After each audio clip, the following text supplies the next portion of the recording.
Magandang araw mga idol.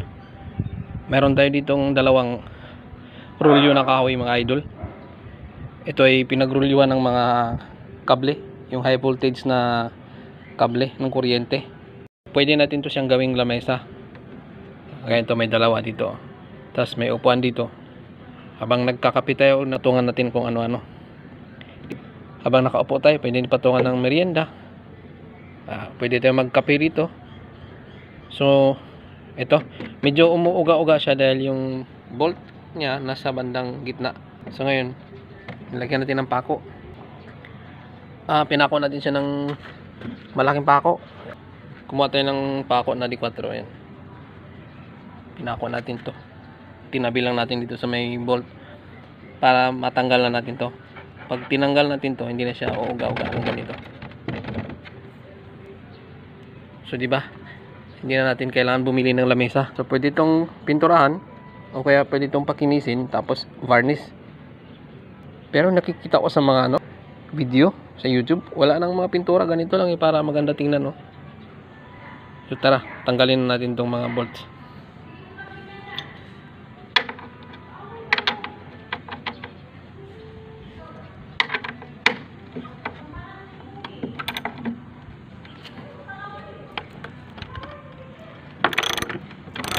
Umuuga-uga kasi siya eh. Isipan ko tanggalin tong bolt. Pinako ko na lang para hindi matanggal to. Ito maluwag na. Buti na lang may ratchet tayo.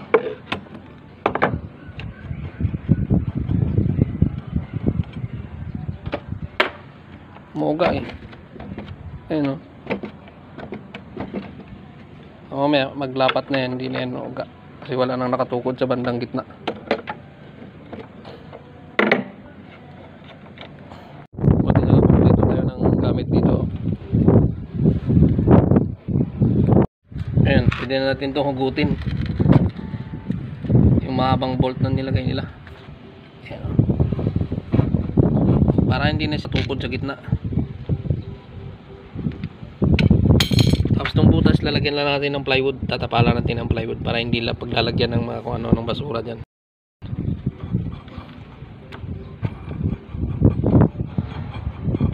Pag di natin tatapalan to, mapupuno ng basura yan dyan sa mga nagme-merienda. So ngayon, susubukan natin siyang itayo. Kung umuuga pa rin na parang matutumba, inalis na natin yung 4 na bolt na mahaba. Ayan. So itatayo natin.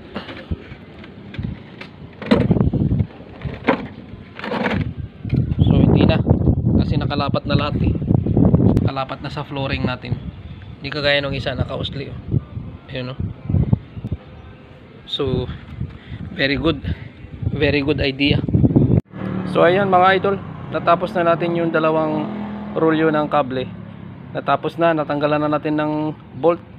Pinako na natin siya. So ayan, pwede na siyang maging lamesa. Oh. Ganyan yung setup niya oh. Pinagitna natin siya sa dalawang upuan. Tapos yung isa naman dito din. So, di ba? Napakinabangan natin yung rolyo ng kable. So, ayos ba mga idol? O paki-like na lang. Isang thumbs up naman dyan mga idol. Ang kagandahan nito mga idol, pagkatapos nyo mag kape, mag merienda o kaya mag shotting dito, madali mo lang siyang itabi para hindi siya mabasa ng ulan o kung ano man, kung tag-ulan man hindi siya mabasa, pwede mo siyang itabi kaagad. Ganyan lang idol oh. Yun, tagilid mo lang siya. Yan. O, pagulong mo na. O, itago mo na doon sa bodega mo. Di ba? O. At least hindi siya masisira kung tag-ulan. May itago mo siya. Pagugulong mo lang yan eh. Lalo na kung wala nang pangdagdag. Bilis lang ligpitin, di ba? Pambili ng pandagdag. Pagulong mo na yan. Tago mo na yan. So, isang follow na lang dyan. Pa-like. Pa-share. O, ayan. Di na siya gumagalaw-galaw dahil lapat na po yung ilalim eh.